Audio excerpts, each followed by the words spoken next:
I'd like to welcome everybody to the New Bern Board of Aldermen meeting. At this time tonight, the prayer will be given by Alderman Dallas Blackus. Yes, sir, Mayor. We are pleased to have with us tonight Pastor Bill Wingard from Calvary Baptist Church, who will offer our invocation. Sir. Great. Let me thank you all again for serving our Lord and serving this people. Thank you so much. Let's pray. Our precious Heavenly Father, we thank you tonight for the privilege to come into thy presence. We thank you for the institution of government that thou hast established and ordained, and these who serve thee as thy ministers. We thank you for the people of this city. I pray that you'll give this board, the mayor and this board, wisdom beyond their years, grace and strength, and meet every need of every heart and life here. And we'll thank you for it in Jesus' name. Amen. Reverend Wingard, would you stay right there just a second? I had something I wanted to give you. I'll be right there.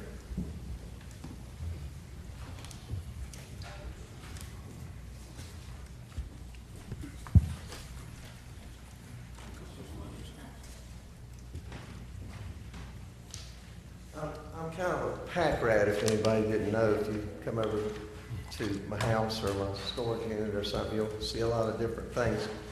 But I was somewhere the other day, and if you like history, you'll like this. You remember I told you I was going to get you there. I appreciate it. I don't know where the camera is, but this is a very important part of history in New Bern. It's these license plates. Have anybody seen this before? Well, it's plastic, so I've been real careful with it. But I've been meaning to get this to you because you know how many of those I've seen around town. We really appreciate it. Well, we really appreciate all you've done. God bless you, sir.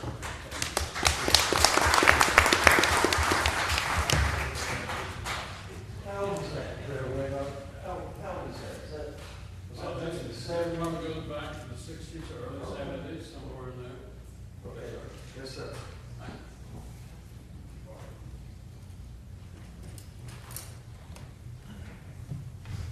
Would you join me in the Pledge of Allegiance to the flag of our country? I pledge allegiance to the flag of the United States of America and to the republic for which it stands, one nation, under God, indivisible, with liberty and justice for all. Madam Clerk, would you call the roll? Alderman Blackiston. Here. Alderman Taylor. Here. Alderman Mitchell. Here. Mayor Outlaw. Here. Alderman Kinsey. Here. Alderman White. Here. Alderman Odom. Here. Motion carries. Requests of petitions of citizens tonight. Jerry Hobbins. Jerry, would you like to come forward and state your name and address for the record?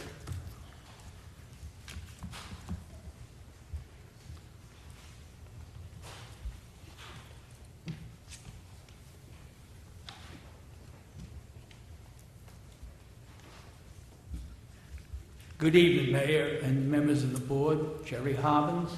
I'm here to try to get a little sunshine on item number 21, the selling of property at 408 Hancock Street, which is the old Firemen Museum, and 409 New Street, which is the parking lot that was built for people who could go to the academy, to send festivals downtown, an overflow when there's any activity. But the issue is the leakage. It's bad in New Bern as it is in Washington. The idea is there are two people that approached one or two of the aldermen that wanted to make an offer. That's not the way to do business. The way to do business is to say, hey, put it in a newspaper and have competitive bidding. But what restrictions are you going to have in the residential area? This has been a quiet zone for years. And I hear a beer brew structure or a business would go in. Now, I know you can't answer because this is what do you call it, executive privilege, or you can't say anything in the public. But I wish you could get something in the paper to tell your citizens who are the ones who own that property. You're just the administrators. Myself and the people behind me and the people in Duffy Field, they're the ones who own it because they're the ones who are paying the taxes, who paid for it years ago. Now, can we get an honest answer? Who are these individuals that approached, let's say, the city with an offer that triggered this frenzy? And I know Dana, you're originally an appraiser. But when I saw the appraisal on the website, I got hysterical. You earned your keep when you did something for somebody, because there's a lot of words saying nothing. But are you going to be honest with us, the citizens of New Bern, and say, hey, that lot should be left the way it is because it serves a great purpose. Plus, whatever that building is used for should be a 5-day-a-week, 9 to 5 function, not a 7-day-a-week, 7 p.m. to 4 a.m. So, I appreciate it if we can get it in the newspaper or on the website, or when you're discussing item 21, I asked my alderman to talk to the other aldermen and say, let's pull the item because it's going to come before the Planning and Zoning Board for a rezoning. So you really can't do much tonight if it's going to be rezoned. Thank you very much. Thank you, sir.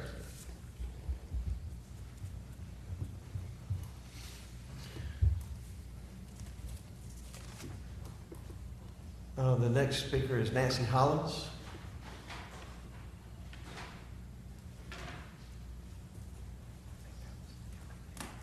Good evening, Mayor Outlaw, Aldermen, and staff. My name is Nancy Hollows. I live at 4438 River Shore Drive in New Bern. Not in the city limits, but we own property in the city limits. And we own property at the corner of Queen and Hancock Street.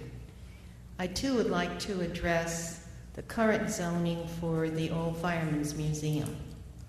C1 zoning generally is on Broad Street and south of Broad Street. It's intense use, high commercial, high density, high traffic. And this is kind of an outlier. And if that property is offered for sale with a C1, it's inconsistent with the neighborhood and all the investment that people have made to bring Hancock Street back, because I know there are people here in this room who remember when you wouldn't let your children go across Hancock Street. So all the good things that have happened in New Bern, all the things that we're proud of, we need to think about zoning in residential areas and inappropriate zoning. It was when it was tied to the firehouse, that was a different story. It was a museum. It was compatible with the Academy building. And all I want to ask you tonight is, as you consider selling the parking lot and the Firemen's Museum, and I have no issue with you selling them together, that you consider rezoning the Firemen's Museum to a C5A, which is what the neighborhood has across the street, around the corner. There's even R15 within a block. So that's my story, and thank you for hearing me. Thank you. Ann Shout.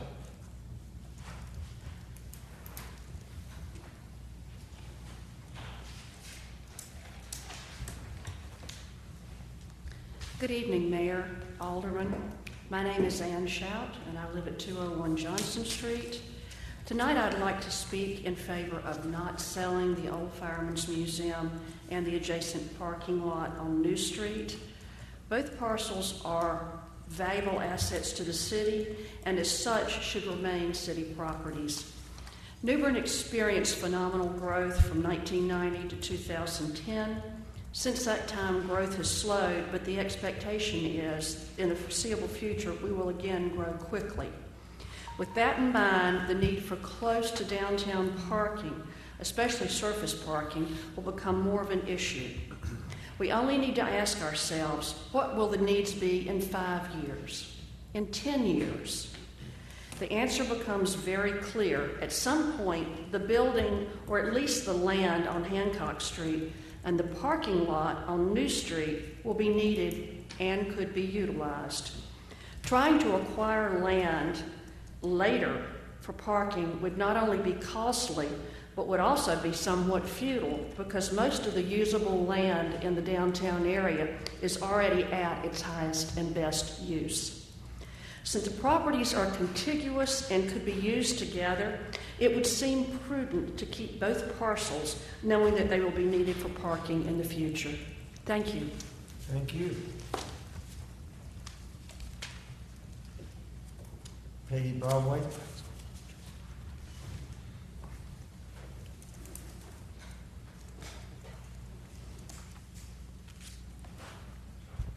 Mr. Mayor, Aldermen, thank you for the opportunity to address you. I'm Peggy Broadway. I live at 214 Change Street. And I want to remind you of the wonderful article that was in the Sun Journal this week about beautiful New Bern and the fact that it was beautiful New Bern in all of North Carolina and the top 10 in the top 10 cities in the United States. I think we've probably learned that beautiful cities don't stay beautiful cities without a lot of work.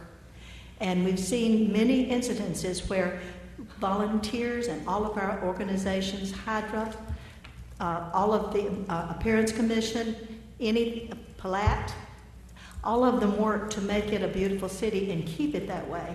The idea is preservation. What is coming to New Bern in the next few weeks? We're being attacked on three fronts. The first that we're dealing with tonight is the selling of the Firemen's Museum, which is, as Nancy mentioned, rated a C1.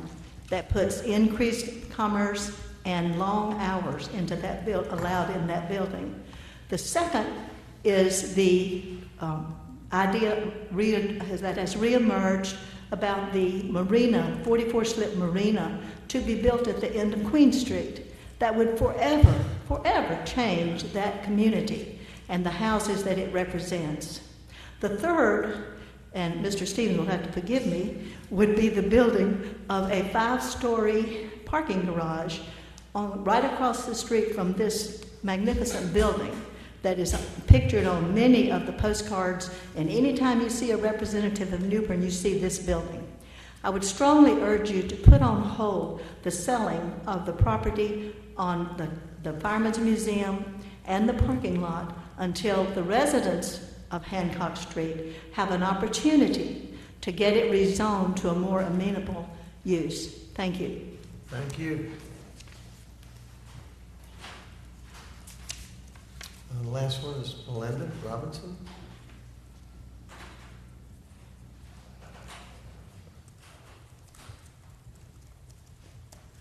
Good evening to all of you. I'm Melinda Robinson, and I reside at 407 Hancock Street, so you kind of know where I'm going. But first, I'd like to compliment the city with the great new sidewalks. I'm a big dog walker, and a lot of my friends are walkers, and we just love them. They're great. I do reside right across from the former Firehouse Museum, and our block on Hancock is just a little eclectic pocket neighborhood within the historic district. Our views are churches, steeples, the federal courthouse, and museums.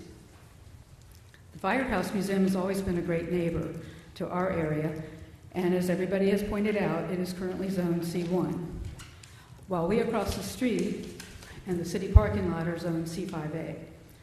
Again, as everybody has already stated, C1 allows late hours, high density, and traffic, which is a concern to those of us who live on this block.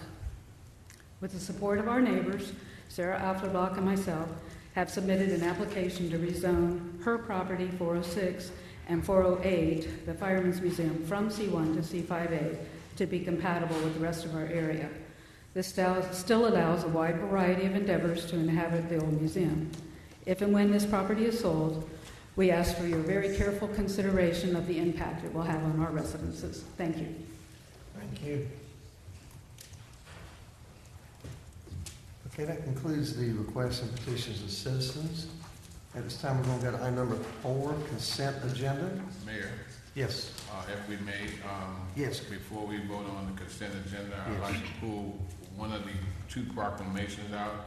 We have the chairman and president of a prostate support group here, and I would like to present him and his group a proclamation Yes. tonight on behalf of the mayor and the board of aldermen. Okay, is that, go ahead and make that form. So I'd like to make a motion that we pull out one of the proclamations for Prostate Cancer Awareness Month in the consent agenda and present it to Bill Moretti immediately following the consent agenda motion. Second. When are you going to? Immediately after we do. You're going to vote to approve that item afterwards? Are you pulling it? I'm pulling it, and then I'm present it to him right after the consent agenda. We will need to approve it though, right? Yeah, I made a motion, he seconds, to pull it out. Mayor, just some clarification. I think it'd probably be better, since both of those are lumped into one item, if we just pull number 4 out of the consent agenda, and then we can discuss it and approve both of them at the same time, and you can present that one proclamation to the people who are present here tonight. All right. I just want to make sure the proclamations are being approved. Yeah. Okay. Mayor, one other point of clarification on number 8.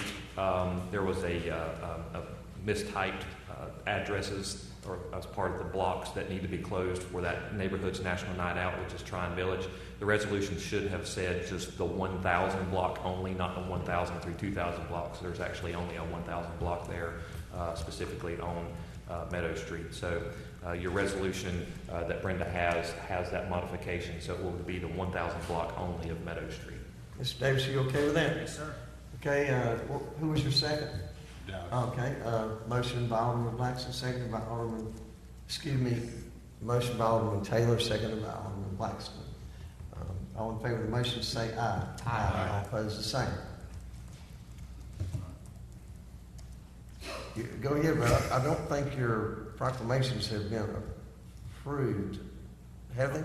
No, wouldn't it be best to approve the consent agenda and then read the proclamation and present it to them? All right.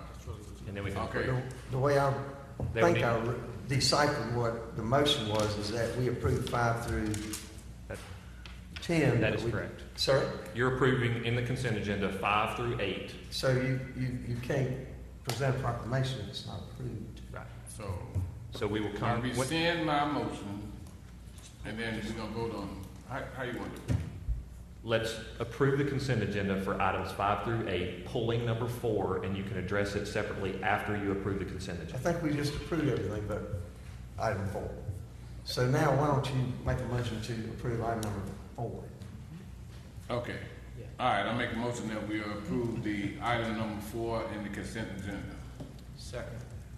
Motion by Alderman Taylor, seconded by Alderman Blackson. Is there further discussion? All in favor of the motion say aye. Aye. All opposed the same. If you would, sir, I really appreciate you doing that because you worked so hard on this and so many lives have been saved, and we thank you so much for what you're doing.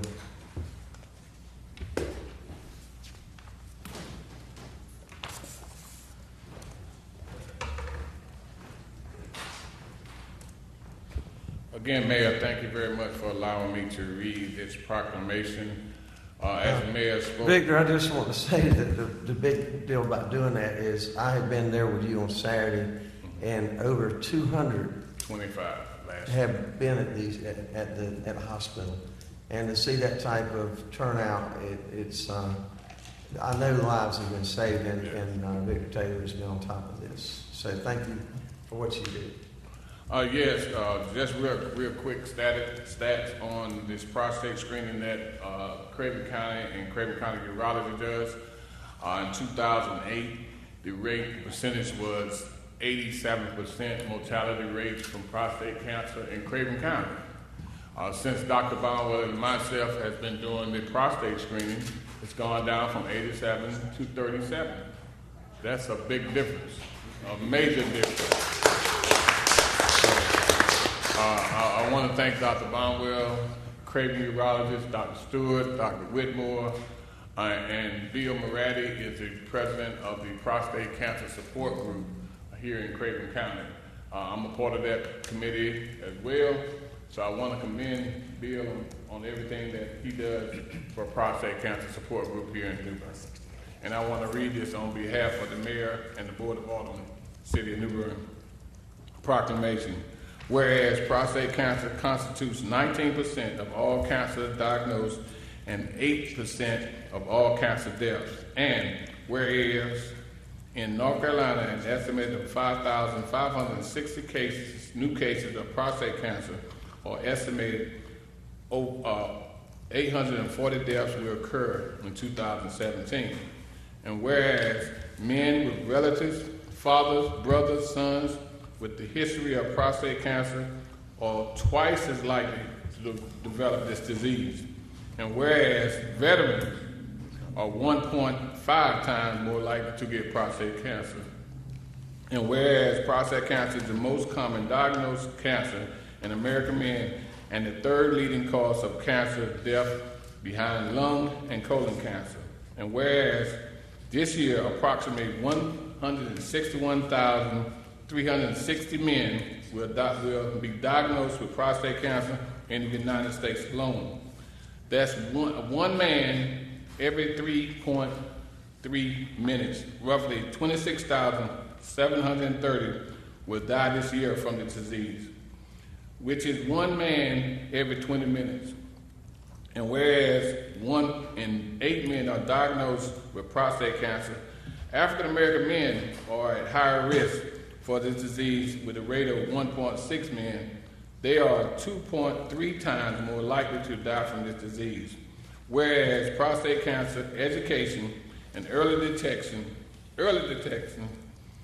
is critically critical to saving lives, preserving and protecting our families.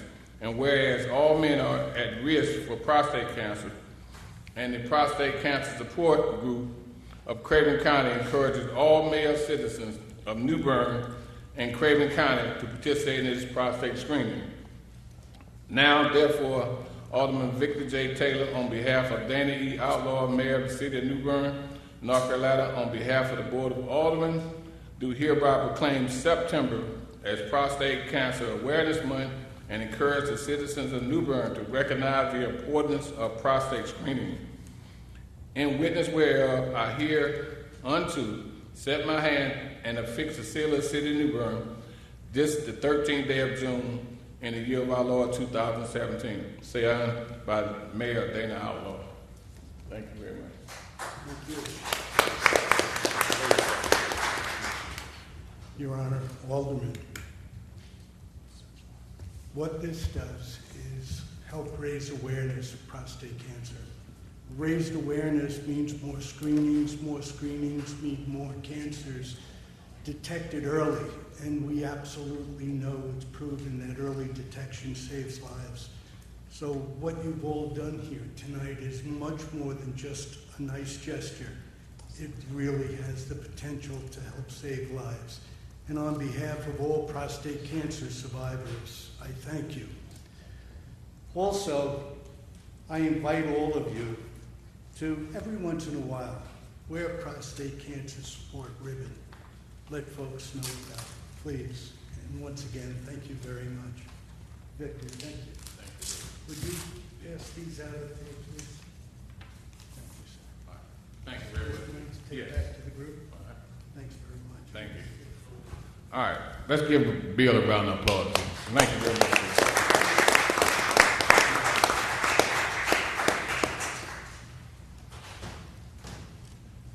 At this time, we're going to go to item number 11. Consider adopting an ordinance to establish the rates for the consumption of electricity. Mr. Stevens. Thank you, Mayor. Members. The consent agenda is not approved. There wasn't a vote for that? No. Need a motion and a second on approving the consent agenda. We left it and didn't get the vote. We didn't get the vote on the consent agenda. So moved. Thank you. Second. Motion by Alderman Odom, seconded by Alderman Mitchell. All in favor of the motion, say aye. Aye. All opposed, the same. Item number 11. Thank you, Mayor, members of the board. During fiscal year 17-18 budget discussions, the board was presented with several rate reduction scenarios. The approved budget included an electric rate reduction of 1.5% effective July 1st, 2017. This rate change is possible because of the reduction in power supply costs that took effect in April of 2017 through McKempa. A memo from Mr. Hughes is included in your packet, and we're going to answer any questions you may have. Does the board have questions? Mayor, I'll let members of the board, I'd like to go ahead and make a motion that we adopt the rate that was proposed in our budget session of 1.5% reduction in utility rates for the city of New Bern residential customers. Second. Motion by Alderman Blackston, seconded by Alderman Taylor. Is there further discussion? Seeing none, we'll have a roll call starting with Alderman Blackston. Alderman Blackiston, Yes. Alderman Taylor, Yes. Alderman Mitchell, Yes. Mayor Outlaw, Yes. Alderman Kinsey, Yes. Alderman White, Yes. Alderman Odom. Yes. Motion carries. Item number 12, consider adopting a resolution approving an audit contract for fiscal year ending June 30th of 2017.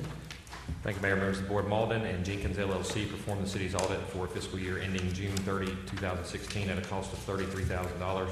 Their proposed contract for the upcoming year-end, fiscal year-end, June 30th, 2017, is not to exceed $34,000. The board is asked to consider approving this contract and authorize the mayor to execute it on behalf of the city. Mr. Sabatelli has included a memo in your packet, and we'll answer any questions you have. Does the board have questions? Mayor, I'd like to make a motion that we adopt a resolution approving the audit contract for FY June 30th, 2017. Second. Motion by Alderman Odom, seconded by Alderman Kinsey. Is there further discussion? Seeing none, we'll have a roll call starting with Alderman Odom. Alderman Odom, Yes. Alderman White, Yes. Alderman Kinsey, Yes. Mayor Outlaw, Yes. Alderman Mitchell, Yes. Alderman Taylor, Yes. Alderman Blackiston.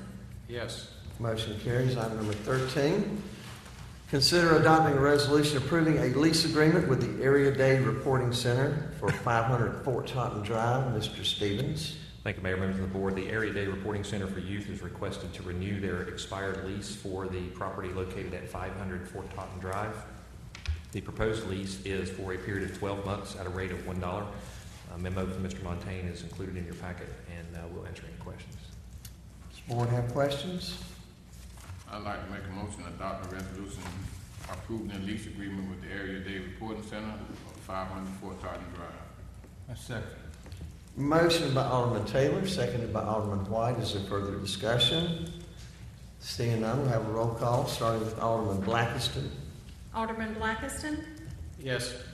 Alderman Taylor, Yes. Alderman Mitchell, Yes. Mayor Outlaw, Yes. Alderman Kinsey, Yes. Alderman White, Yes. Alderman Odom. Yes. Motion carries. Item number 14, consider adopting a resolution approving a lease agreement with Poultry in Motion for 1032 Cedar Street. Mr. Stevens. Thank you, Mayor. Poultry in Motion LLC has requested to again lease the property located at 1032 Cedar Street for a period of 7 months at a rate of $1. The property would be utilized by residents, primarily the youth of Craven Terrace, for a community garden during the 2017 growing season. This lease would be effective and backdated to April 1st, 2017, and would run through October the 31st, 2017. Mr. Montaigne has included a memo, and we'll answer any questions you may have. Does the board have questions? I'd like to make a motion to adopt a resolution approving lease agreement with Poultry in Motion LLC for 1032 Cedar Street. Second. Motion by Alderman Taylor, seconded by Alderman White. Is there further discussion? Seeing none, let's have a roll call, starting with Alderman Odom. Alderman Odom, Yes. Alderman White, Yes. Alderman Kinsey, Yes. Mayor Outlaw, Yes. Alderman Mitchell, Yes. Alderman Taylor, Yes. Alderman Blackiston. Yes. Motion carries. Item number 15, consider adopting a resolution initiating the upset bid process for 836 Howard Street. Mr. Stevens. Thank you, Mayor. Terry Forney has offered $2,250 for the purchase of 836 Howard Street. This offer represents 100% of the tax value. The property is a vacant lot that's owned jointly between the city and the county, having been acquired in February of 2013 through tax foreclosure.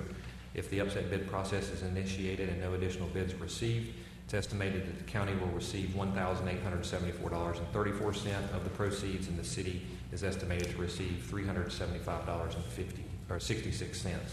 A memo from the city clerk is included, along with any supporting documentation, and we'll answer any questions. Does the board have questions? I'd like to make a motion, Mayor.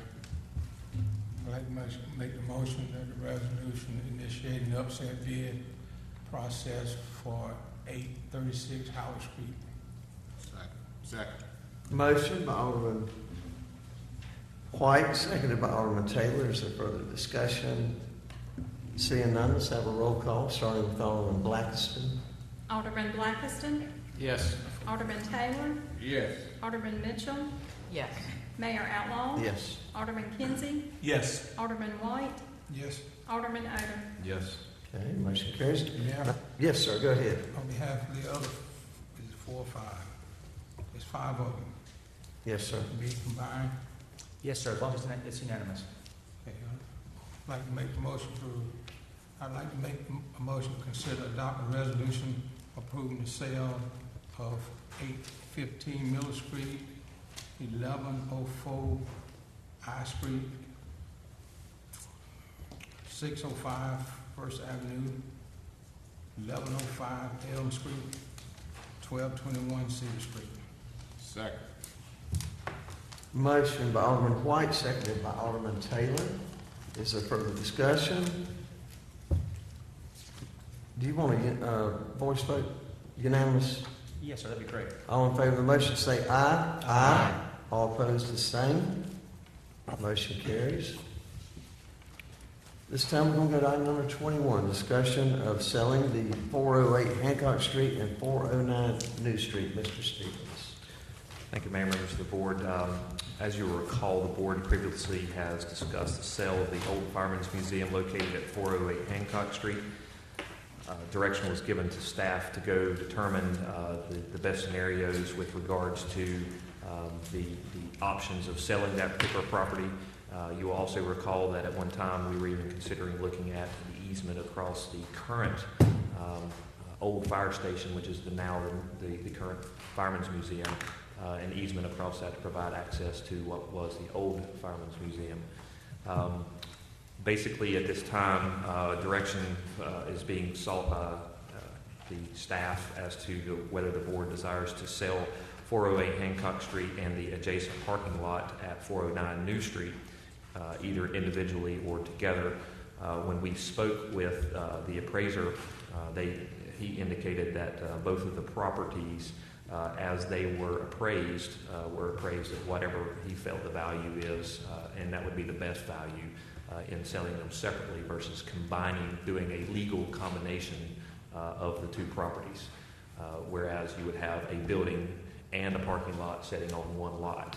He felt that it was better for them and would be worth more for you to sell them as separate lots. However, what you can choose to do is, if the board so chooses, you can choose to sell them separately through separate public bid initiation processes, or you can sell them as a combined bundle and sell both of them together. So that's where we are right now. We're seeking the direction of the board as the way you want us to go. I think the board had asked us to come back with that. Once this decision is made regarding how we want to do that, we will sell the properties pursuant to the upset bid process under North Carolina General Statute 168-269, or the other option is that the board could so choose to prefer to market the properties pursuant to North Carolina General Statute 160A-458.3. In either case, the board's going to need to establish what the minimum bid or asking price is, and we'll be happy to discuss any further questions that the board may have. Okay, Alderman Odom. Yes, sir. Several things. First off, the sale of the old Fireman Museum has already been determined to happen. If I remember correctly, and the clerk could probably check the minutes, when this board approved the funding for the restrooms at the new Fireman's Museum, The motion was made, I believe, by Alderman Blackiston to sell the old Fireman Museum, and the proceeds from that help offset the cost of the restrooms. So that decision has essentially been made. I guess what we're trying to decide now is if that's going to be separate, a separate sale, or if that's going to be bundled together with the parking lot. A couple of the issues that were addressed this evening, from a transparency standpoint, Mr. Stevens, you said the two options would be an upset bid process or a marketing aspect. Both of those, I'm assuming, would be open to the public? Yes, sir. The difference being, if you recall, the way we kind of marketed the Dunn building property when we sold it, you have that, I guess, the option at that time to pick the prettiest picture contest. Who's giving you the best deal? The caveat to that one is it has to be for what the appraised value is. If you recall that the appraised value came in for the Dunn building, and that's basically what was offered. The upset bid process allows you to accept below that to move the piece of property, but obviously at that point you lose, well, I wouldn't say you necessarily lose control, because the board can so choose to sell it to whomever they wish at any point. You can choose to initiate the process, then you have to accept the bid, and then it comes before you, like some of these items tonight, where you have to discuss and sell or you actually have to consider a resolution approving the sale of the property. So it will come to you 3 different times under the upset bid process. So can we not establish a minimum bid under the upset bid process? Yes, you can. We did that with the, if you recall, with the Parks and Recreation and Administration building. I think we put a minimum of what we would accept for staff to accept, which was $85,000, I believe, at that time. And my last question would be, I've heard a lot of comments about why would you get rid of a parking lot on the outskirts of downtown when you need parking downtown, but correct me if I'm wrong, but the parking restrictions for development in downtown, if we looked at the parking lot across the street, or any vacant parking lot, it has to be within a certain lineal feet from providing parking for the new development, correct? So it's not like we can say, well, we have an empty parking lot that has 70 some odd spaces that's always empty, nobody uses it unless there's a hurricane, but we can't build a building downtown and use that parking lot to justify that. Is that correct? I think Mr. Ruggieri probably would be good at commenting on that specifically, but I would say due to the bank's interest, who may be lending on the property, if someone so chooses to do so, the likelihood of them approving financing on a project where you would have a complete satellite location to induce development on a particular property in downtown would definitely not be conducive to the lending to the lenders. And one last question on the appraiser's comments. I'm trying to wrap my head around how a building that would have parking restrictions and requirements would be more valuable purchasing it separately than an attached parking lot that would essentially always provide parking for the use of whatever would be in that building. Can you help me understand that? Can you speak one more time? So you said that the appraiser said that the building itself would be more valuable by itself versus being packaged with a parking lot. So I'm trying to figure out if there's parking restrictions on that building downtown that's always going to require parking. How can it be more valuable by selling it without a guaranteed parking versus bundling it together with a parking lot? I think with regards to the parking lot and selling it separate, it's an income-based type evaluation appraisal. So therefore, the parking lot itself will be creating more of an income versus consumed by the use of whatever that building is going to be. So therefore, you would lose some value per se for what that parking lot is. Very similarly in nature with what you would have with a parking lot in downtown, whereas you had the Dunn building when we sold that one, it had the adjacent property on there. Had that been a satellite location or whatever, it probably would have been more difficult to sell that. And then secondly, and I don't necessarily speak as an appraiser, I think the mayor always says I'm not an engineer, well, I'm not an appraiser, but I would say that selling the property with the parking lot adjacent to the Dunn building behooved that interest of moving the property so that it became more valuable because it had the parking associated with it. So that's hoping I'm answering your question. I'm trying to get there, but I appreciate the attempt. Sorry, but no, it's fine. Alderman, add value to the time. Yes, That's what I was trying to say. Mr. Stevens, with the School of Governments doing their study, have that parking area been included in that study? Because it's city property and we're looking at the parking problem that we have. Obviously, the School of Government did a minimal, I guess, check on what the previous study was done in 2008 to verify the results of what the 2008 study basically stated, that you've got some turnover issues in downtown, you've got some parking related issues in downtown. Here are some recommendations. And what they did is they looked at specific streets, mainly Pollock Street and Middle Street, as locations that they wanted to verify whether those findings from the 2008 report were still the same or whether they weren't. And they did confirm that. Their scope of parking did not expand out to incorporate a full study, which is a much more expensive process. And to incorporate satellite parking locations and taking into account all of the public parking that's available on the streets or off street is definitely something that they didn't do in their specific study. They just confirmed the results and findings of the 2008 study. But I was just my thought that with the parking issue and that being city property, that it's a possibility that would curb some of the parking, even though it's a distance away. I think we have another parking facility which is down the street from here, which is not used a great deal. I'm not down here a lot to see that, but this is just my thought that is that a possibility that could be considered in the scope of things? I think utilizing the parking as best we can, obviously we would consider all of those in the grand scope of parking. The better they are and and closer they are to the downtown core where your actual businesses are, benefits obviously the businesses, both from employee parking or whether that be from visitor parking or so forth and so on. So I would say if we look at it a lot deeper and analyze our parking needs a lot deeper through maybe a study or whatever, then yeah, I think you're going to find that those ones in downtown would have a greater utilization rates than say satellite lots. Yeah, because I didn't know.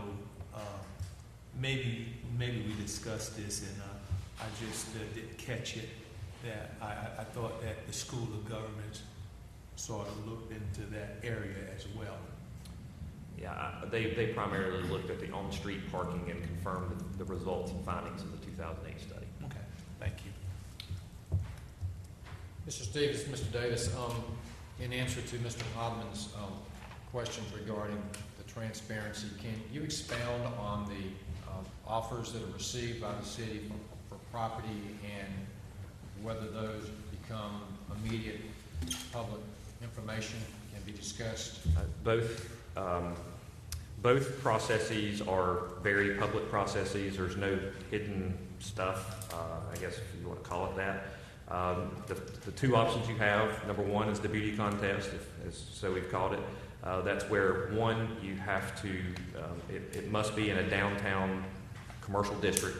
That's one caveat. The second thing is that it must have a public component, and then the board can choose what plan or what bid or what offer they want to go with, and it has to have that minimum value of what the appraised value is.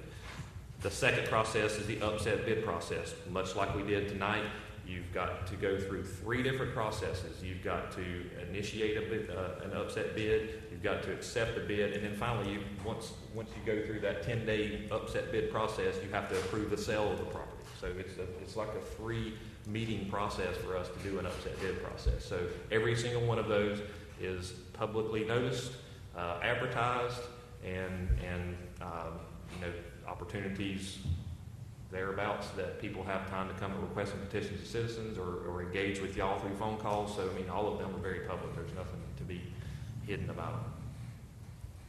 Okay. What I've heard here tonight, a few comments from our audience, members in the audience, is a desire, at least by some folks, to retain public parking, but to not convert through a sale transaction the adjacent building to a commercial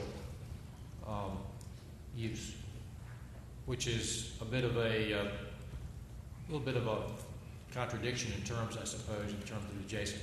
I want to basically assure those folks who live in that area and the folks who live downtown that we don't zone for a particular use in terms of our oversight of transactions and property issues in the city. But at the same time, I'm very conscious, as First Ward Alderman, not to have a use that's going to be offensive or adverse to property values or the comfort, the safety, and the security of our citizens. And let me say this, I don't know that the rest of the board, and we may need to take some more time on this to get a better feel for the zoning and the uses in that surrounding area, Mr. Stevens, to further examine what we want to do with. Now, we did agree that we would sell the old Firemen Museum building to help pay for the restrooms at the new Firemen's Museum. So that's already on the table. But I have some concerns about the understanding of the table of uses and zoning categories that apply here in that immediate vicinity. And remembering, of course, that we have, and this is one of my considerations, that we have active railroad tracks that go down Hancock Street. Those folks that live on that street understand that, they know about it, and it occurs on a daily basis. So that's another factor that's been in the back of my mind in terms of acceptable or preferred uses, because we don't necessarily dictate that. We have zoning categories that we have to work within. So I think that's what we need to do, have staff come back with some more information for the rest of the board. I'm fairly familiar with it, but in terms of taking a closer look at the options here. And of course, one of the issues is been addressed here tonight in conversation is the use of that building with or without off-street parking available to it, and the fact that we had an easement that went across one side of that property that could adversely affect the city museum, the new Firemen's Museum. So that's another factor and another issue that we have tried to address, and we've just talked about it at length. Any comments on that, Mr. Stevens or Mr. Davis? If we receive, when we talked about selling the building initially and agreed to that point, and we received offers or get offers, city clerk receives offers to purchase, are those automatically available for public information? Yes, sir. And we did, in fact, get some offers before the board made the final decision on how to go about selling the Firemen's Museum with respect to the easements that you just mentioned. We received several offers, and those offers sketched out different options, and the statutes don't allow us to add conditions to the sale of real property. So the board decides what it's going to sell, and then people make offers. But I think a couple people took your comments. One was the brewery that was interested in coming to New Bern, took your comments and then rushed in with offers. And because they didn't have a solution to access the back of the property, they just added some conditions, and of course that's a non-starter. Right. But those records exist, yes, sir. And let me say this, in the discussion and conversation regarding downtown parking, various options, my goal is to make parking, available parking for our public, more relevant and more appropriately located for where it needs to be. So in the back of my mind, that's part of the pathway that I'm trying to pursue, is to look at all the options, not a rush to judgment. Newspaper might put us in that saddle, but we won't stay there. To simply make sure that we're making the right decision for different interests that we have here within the city, both residences and other activities in the downtown area that are all important. They are vital to our continued growth and revitalization. But we're not going to do something in a rash manner that's going to adversely affect folks. We may not make everybody happy, but we're going to do the best we can to cover all the bases. So I want you to understand that. That's all I have. could please. I've gotten a little bit lost in the various decision matrices that are present. I'd like to confirm the decision was made earlier to sell 408 Hancock Street and the adjacent parking lot. Is that correct? Broadly, yes, but without the specifics as to what exactly was going to be sold with respect to the Firemen's Museum. We did not. I advised the board at the time that we needed a plat so that bidders would understand what they're bidding on. And because as it exists, there's no access to the back. Right. Okay, so we had made the decision to sell the property Yes. at an earlier point. Can you tell me approximately how many months we have been studying on this particular issue? Because I recall that it started 6 months, 8 months. At least for the discussion, but the motion to sell the property and use the proceeds for the construction of the bathrooms was in January. Yeah. Of Okay. this year. Yeah. 6 Okay, months. so we are at 6+ months having looked at this area with it. I'm afraid I would disagree with Alderman Blackiston. I think we need to move forward with this. I think we're going to have a great deal of difficulty marketing this property to a buyer without parking or with limited parking. Any commercial establishment is going to have a great deal of difficulty getting financing from a bank. Commercial establishments got to be able to repay the loan, and that usually requires parking in some form or fashion. So taking the parking out of the equation is going to limit the amount of money that we are liable to perhaps to be able to raise from the sale of the building itself. I think we also have to consider that in the equation as good fiscal managers. And we can't affect how bank loan managers address the profitability of a building. I think this is a difficult issue with a lot of equities. They're all valid. They're all important, whether it be residents in the neighborhood, whether it be the city owning a building or a parking lot, whether it's the parking issue itself, and that is a multi-layered, complex issue that is much bigger in terms of scope and solution than what we can get into tonight. So I do not advocate changing direction on this at this time. But I think if the board is going to change direction, I think that requires a board vote. If we were going to table it for more study, or if we are going to proceed with the sale. Well, my desire would be to table it for tonight. We had it on the agenda to provide a discussion, talking points, to talk about the methodology and issues related to bundling or in combination or separate, and to get some feedback. But I'm not sure that all of our board members at this point in time have a good understanding of that. So I think we need to have staff come back with some of those questions that I asked for relative to the zoning as an example. But once again, the issue here is to make parking relevant and make the parking spaces that we have in the city, whether they are on street or off street, make them work for us. Put them to good use.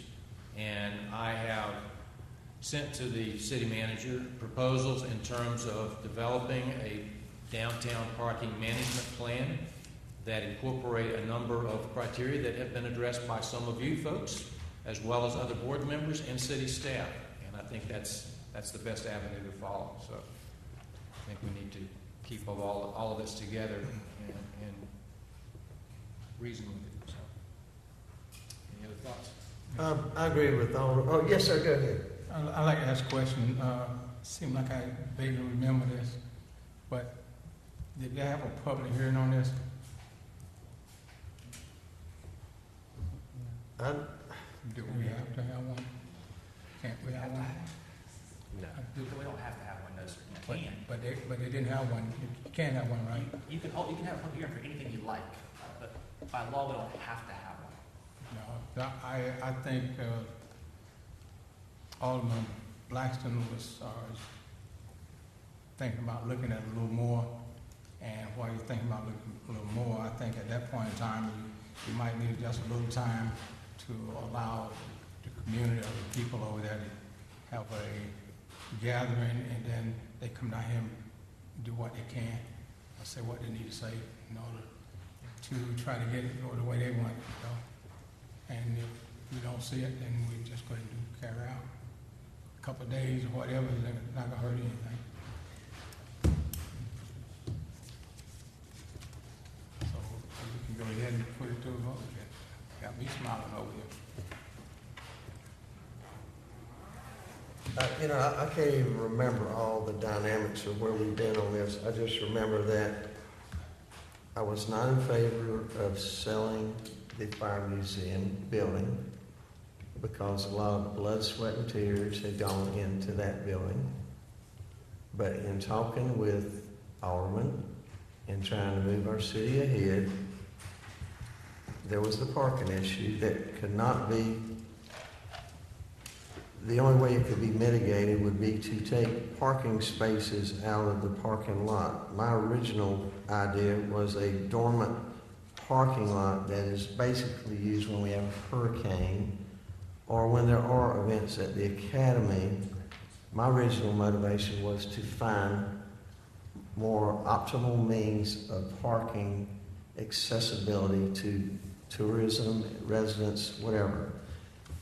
So trying to move the city along, not that I always agree with things, I was sensing, or the overture seemed to be, that if I would go along with the sale of the building, that would free up some money for some bathrooms at the much-needed New Bern Fire Museum that many residents and out-of-town residents spent a lot of money and a lot of blood, sweat, and tears to bring the fruition of the New Bern Fire Museum, the 1928 building. So, as I recall, again, I'm sorry that I'm not verbatim on this, that the way to get those bathrooms built, the $60,000 or so, was that if we sold the museum, then the board would go ahead with those bathrooms for the downstairs to make that work, the 1928 building work. Then the problem came that if you were to look at an income stream, a discounted cash flow model of what the true value of the museum building was, it would depend on the buyer. Some buyers might need 0 spaces. Some buyers might need 4. Some might need 24. And so what I'm trying to say is this is a very uncharted situation with a lot of obstacles, and one of them is zoning. I'm not sure if anybody's aware, and way before Jeff Ruggieri's time, there was a comprehensive zoning study done about 10 years ago. And we went through, and Ed Stone was with the city at the time, and we went through, and I know Nancy, you remember when that was done, and as much at that time as all the staff and the elected officials could do to try to harmonize that particular area of town and others, congruent with CNI studies, gateway renaissances, and all the other things that we're trying to do positively for our city, there were many changes to zoning. So I caution the board every time you turn around that you rezone something. Rezoning happens when maybe possible grassroots efforts or a trending items come up that show that there's a higher and better use, and then the zoning board, the staff, an individual alderman, a mayor, a constituent goes out there and makes it happen. But again, I'm going to bring this in for a landing and say the spirit of all of this was that I wanted to get the optimal use of the 28 building, and part of that was a lack of bathrooms. And the bathrooms have now been solved. And we spent money to do it. And the understanding I had was that we were going to sell the building, which I didn't want to sell, but I went along with it to get the bathrooms over there. And then we found out that we couldn't sell that building because we couldn't figure out, depending on the potential buyer, which we can figure that out through the upset bid process. Because if we find out under the upset bid process, and correct me if I'm wrong, that the person that wants to buy it is something that we think will be imbalanced within that community and will not serve to harmonize New Bern holistically, then we as a city, just like on the fire station on National Avenue or anything else, we can choose not to accept that upset bid. Is that correct, sir? Yes, sir, you can. You can stop the process at any time. What I would advise against is picking and choosing your owner through that same process. And part of this process is that you and I have talked about this, and for transparency purposes, we want to make sure we duly disclose everything, put it in the newspaper, put the blue signs up, every meeting we have available to make the public aware of what's happening. Yes, sir. And then at that time, when we've met in accordance with UNC school government and everything else, the letter of the law, if we decide that we don't like the potential sale of that property, then we've covered all our bases and we do not have to sell that property. Is that correct? Yes, sir. You can stop the process at any time. So up to the very the checks and last balance of this situation Right. is that the next buyer can figure out if the city aldermen do their job, their due diligence, of through the upset bid process, making the determination we feel that it's the right buyer, then the next buyer No, sir. No. What I'm saying can to you worry is, with the zoning. no, sir. What I'm saying to you is you can't pick and choose your buyer through I the upset bid in process. no way implied that we were picking and choosing anybody. I'm just saying, if you don't like a bakery and you pass on that sale, Yes, sir. And I appreciate you but you like qualifying a that. beauty shop, Yes, sir. you can't pick and choose your bidder. Yes, sir. But you can stop the process at any time you like. And so while you seem to be very concerned as a lawyer to make sure that the public understands we are not cherry picking to sell this property, would you please give us some procedural issues on the upset bid process? If this board approves it tonight, Yes, sir. give us a succinct run through of what would happen. Yes, sir. Well, for tonight, on the Firemen's Museum, you need to give staff direction to sell it as it sits or to accept the plat that's been drawn to provide an easement to get to the back to provide some parking. So the staff's going to need direction as to option A or option B as to the museum. You start the process tonight. You would, if you want to establish a minimum bid, you certainly could. You would publish it. You could set a parameter, a marketing period if you like, and make that clear to people and start the process. If you decided at the next meeting that you want to stop the process for any reason, you can stop the process. If it went to the end of the process and the matter were on the agenda for board approval, to approve the sale, just like you did tonight for these other matters, you don't have to approve it. You can reject the high bid and move on. The only caveat I'm suggesting is you can't keep going through that process until you get the date you like. I don't think the board would want to do that. It would obviously be circumvention on our part, and it would be very obvious and manifest itself if we did that. Right. So this is a one-shot deal. If we do an upset bid, I don't see the board, after we don't like it, waiting 6 months and doing it again. I think this is going to be a one-shot deal. So again, I'm going to just, my salient points are that I was of the understanding that I went along with the sale of that building that I didn't want to sell because we needed bathrooms. And the only way to get those bathrooms was to go along with the sale. Which that's the way politics works, by the way, if you don't know it. You give and take. And it's not always a pretty process. It's not always an ugly process, but that's the way it works. You don't always get what you want. So part of that, we ran into the parking problem. And so you go ahead and wait on the stoning, and then wait and see if your upset bid process would have given you a better buyer than waiting and get some zoning that I've never seen a zoning that somebody could put something on that the neighborhood didn't like. So if you think you're going to put lipstick on that pig and put the perfect zoning out there, that I don't think that's going to happen. Mr. Davis, you talked about the board can stop the process. It's not clear to me how you restart that process without presenting the appearance of cherry picking potential buyers. Yes, sir. Typically, the reason is you're dissatisfied with the high bid that results. That's a classic reason. You're just not happy with what the high bid turns out to be. Or in the meantime, the city finds an alternate use and wants to retain the property for whatever reason. Those are the classic reasons that you would stop the process.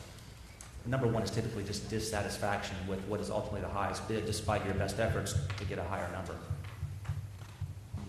Council, between the time of all these steps to go with the upset bid process, from start to finish, would a typical timeline be 3 months, 5 months? From the time, let's say if the board voted to start the upset bid process tonight, between all of the advertisements, the marketing, the due diligence that would come in before a sale was actually approved, are we talking about a 2-month time frame, a 4-month time frame? Entirely up to the board as to what the board thinks a reasonable marketing period would be. The legal process is quite fast. The ad goes in the paper and it runs for 10 days, 20 days, and the bids come in, and then there's a 10-day upset period, and that keeps running until there are no further upset bids. But that doesn't provide for a marketing period. A lot of the properties that we sell as a matter of course are properties that have very low value, and marketing is not going to change that metric. But the board may conclude that for this parcel, it may merit some signage and some advertising and some marketing to get the word out. And how long is entirely up to the board. You might speak to a local realtor to figure out what a typical marketing period is for downtown properties. I simply don't know. Mr. Davis or Mr. Stevens, are you still looking for direction on selling the parcels individually or as a group or as a bundle? I think we're really looking for direction for it all because all of it's kind of been discussed. The reason why, and let me kind of explain that. Previous direction was for us to sell the Firemen's Museum because we were spending that money on the 28 building to put the bathrooms in. Okay. The issues that we saw were selling that building without having access created an easement requirement, I guess, for us to provide access to the back of the building. Okay. The only other option would have been, do you provide access through that parking lot? Well, that led to the discussion of the parking lot and everything else. So then it led to the discussion of, do you sell them separately or do you sell them combined legally or do you sell them bundled as 2 separate parcels on one sale? So that's kind of where we are. There's lots of options out there. I think, based on the direction that I've gotten from the board, one of them is fairly clear. We just need to know if we're going to bundle them together and sell them as one unit, because if you're not, you may want to consider utilizing the easement across the 28 building property so that it has access to the back of the Firemen's Museum on Hancock Street, or the old Firemen's Museum. Do you have the appraised value for the Firemen's Museum, old Firemen's Museum, as well as the parking lot? I know, Jeff, we have both of those. I know the appraisal for, it's in the package, I believe. $195 for the building. Yes, $195 for the building was the appraisal. I know the property was. You need to really qualify what you're getting for $195. I don't have a report in front of me. Is it 0 spaces or is it 20 spaces? And you get this interaction of buyers and sellers, and then whatever the use is going to be, you got to go down to the planning department and be told how many parking spaces you can get, and that's going to adjust the value depending on if you have to go down and rent 8 spaces because you don't have them. All you got is 2. You're going to have to go pay fair market rent. You're going to do a projection period of 10 years, whatever, and you're going to figure out the negative revenue of those 8 spaces monthly times 12 times 10. So $364,000 market value, as is the final value estimate of the parking lot that was given to us from the appraiser.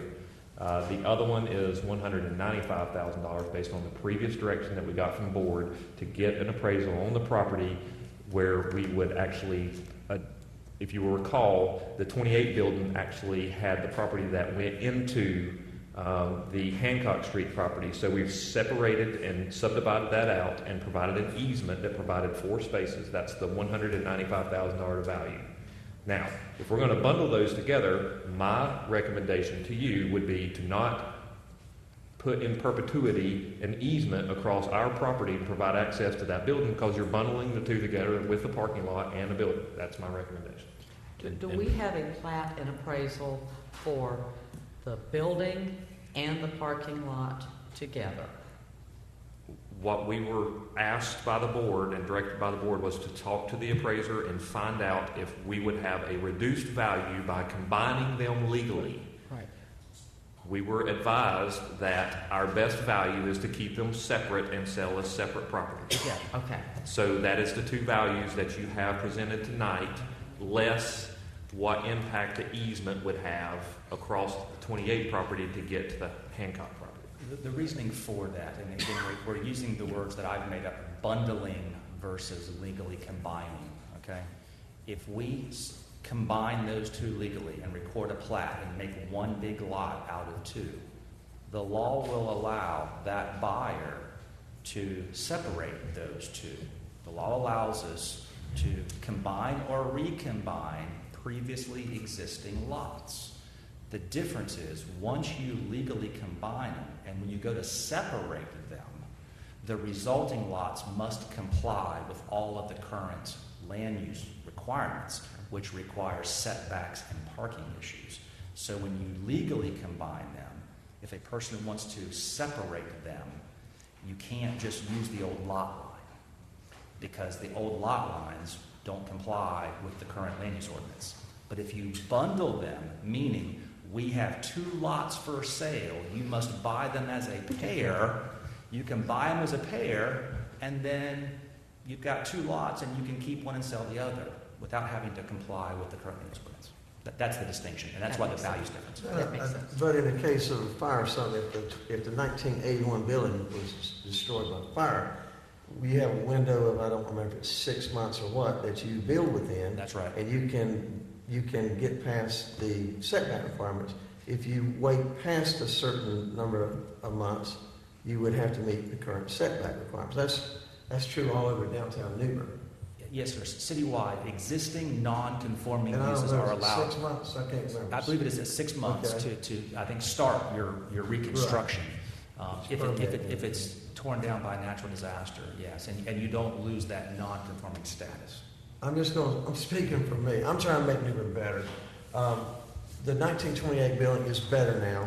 It's got bathrooms. We're going to get more tourism into the area. We're going to get more people that will appreciate the Fire Museum. I, just speaking for 1/7, had no intention of letting this get into the hands of something that would adversely affect the neighborhood. I also, at the same time, do not have any intentions, speaking for myself, of taking the money and putting it in a piggy bank or going and buying a nice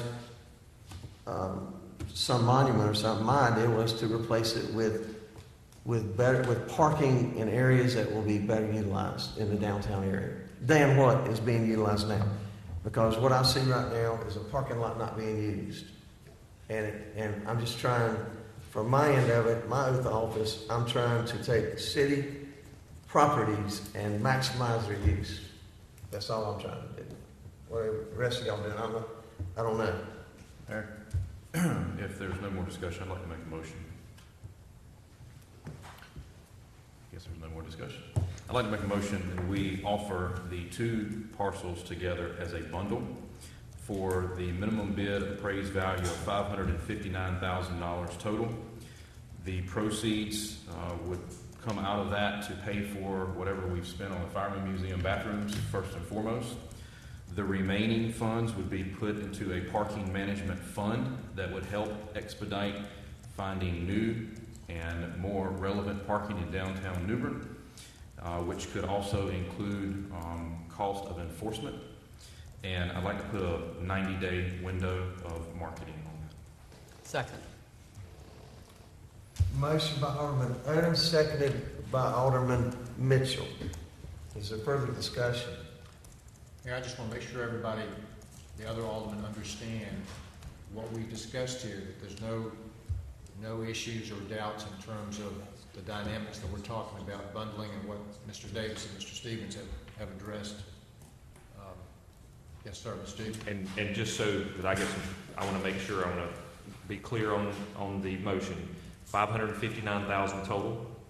Parking management fund, after the reimbursement was paid for the bathrooms at the Firemen's Museum 28 building.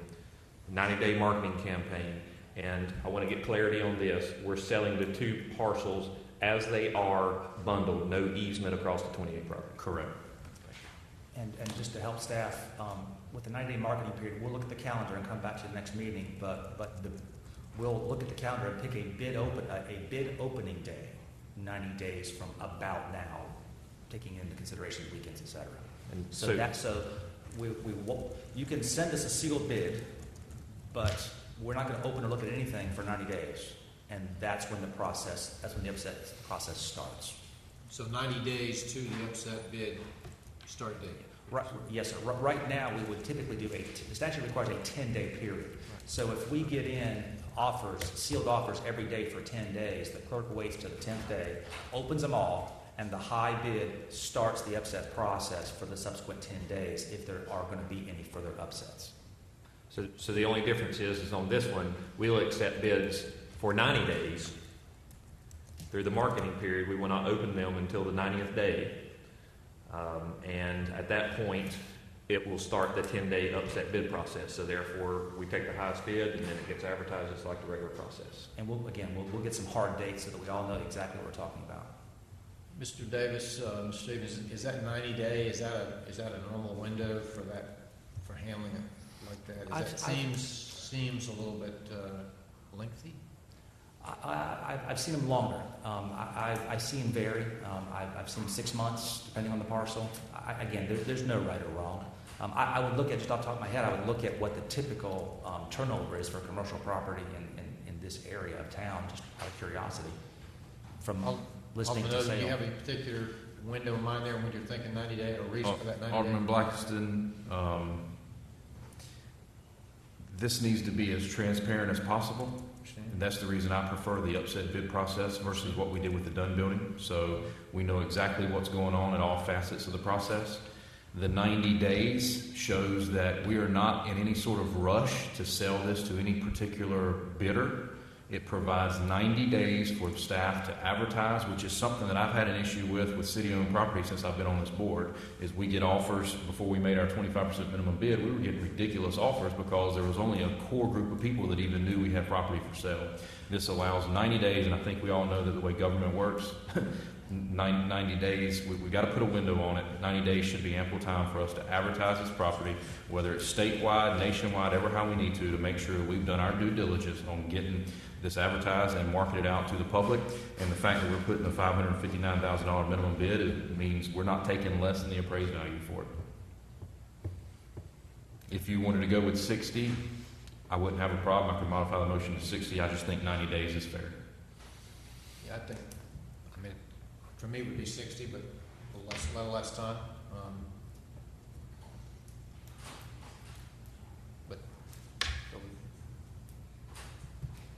We have a motion and a second on the floor. Is there any changes to the motion? Let's see how it goes first. Have a roll call starting with Alderman Odom. Alderman Odom. Yes. Alderman White. No. Alderman Kinsey. No. Mayor Outlaw. Yes. Alderman Mitchell. Yes. Alderman Taylor. Yes. Alderman Blackiston. Yes. Motion carries. We'll go to item number 22, appointments, starting with Alderman Blackiston. None, sir. Alderman Taylor. No, sir. Alderman Mitchell. No, sir. Alderman Kinsey. No, sir. Alderman White. Yes, sir, I have two. I would like to appoint Dale Simmons to the New Bern Firemen Museum Board. Okay. Second. Motion by Alderman White, seconded by Alderman Odom. Is there further discussion? All in favor of the motion say aye. Aye. All opposed, the same. Go ahead. And the second one is Mr. Greg Allenson. He lives, I'll give that to you later on. Yep. Yes, sir, that's it. For the historic preservation. So did you, what was the motion, sir?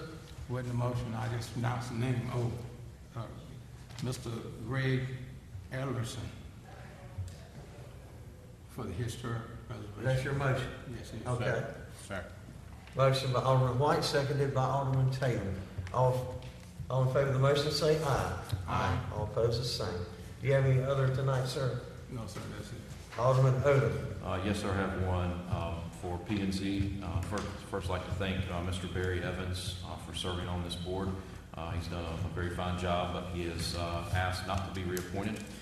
So therefore, in his place, I would like to nominate Mr. Steve Jones. Mr. Jones has an extensive background in finance, and very involved in the community, and I think he'll make a great asset to the board. Okay. Do you have a motion, second to that motion? Second. Alderman Mitchell's the second. All in favor of the motion say aye. Aye. All opposed, the same. Anything else, sir, under appointments? No, sir. Let's start with the attorney's report, Nothing for tonight, Mayor. city manager's report, I have nothing, sir. new business, starting with Alderman Blackiston. Yes, sir. The only thing I want to mention is this Thursday, 4 to 7, there is Coffee with a Cop. It may not be coffee, over at the First Baptist Corner Garden, Pollock and Middle Street, this Thursday, 4 to 7 p.m. It's a downtown event. Welcome everybody to show up. Anything else? Yes, sir. Okay, Alderman Taylor. Yes, I want to announce the event upcoming, third annual African American Male Summit at the New Bern Riverfront Convention Center, July the 1st, 9 a.m. to 3 p.m. And at the same time, I do want to request from the board, I gave you all a flyer. This is the third annual event. Dr. Ed Bill does this event. He brings doctors from all over the state of North Carolina to come down and do breakout sessions for the kids. I think last year we had about 200 or so kids that came from all various cities and counties of the state. And I just want to ask also to designate $150 from discretionary funds to this event. We tried last year, but the money came back due to the wrong address. Do you need a second? Yeah. Second. All in favor of the motion say aye. Aye. All opposed, the same. Thank you. Anything else, sir? No, sir. Thank you all. Mr. Mayor, if the council concurs, I would like to make a motion on the results of the proposed salary increase for the city manager. Okay. I'd like to make the motion that the city manager's salary be increased by 2.5% and that he be awarded a $7,500 bonus for his performance last year in recognition of the improvements in the city that we've seen under his tenure and management, and in the support that this board feels for the city manager and his excellent performance and the improvements of his performance. Second. Motion by Alderman Mitchell, seconded by Alderman Odom. Is there further discussion? All in favor of the motion say aye. Aye. All opposed, the same. Okay, Alderman Kinsey. Not this time, sir. Alderman White. What are we doing now? We're doing the new business. Business. Oh, new business. I'd like to talk to Matt here. Just had to step out one second. I asked the city manager, I'll try to answer. I think Matt had to help one of our the question is, citizens. Chapman Street and Main Street, the work that's being done there, infrastructure.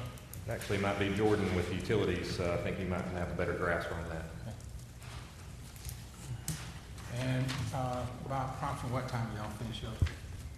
Well, that's one of our more complex water and sewer improvement projects ahead of the FY17 paving project. We're going through on Chapman, excuse me, from Main Street down Chapman over to Cedar down to 3rd Avenue, completely replacing all the water, sewer, and a lot of the storm drain infrastructure in those streets, trying to get all that done ahead of the paving contractor coming through. We're really just in the first phase of that, probably got another solid 45 days of working through that.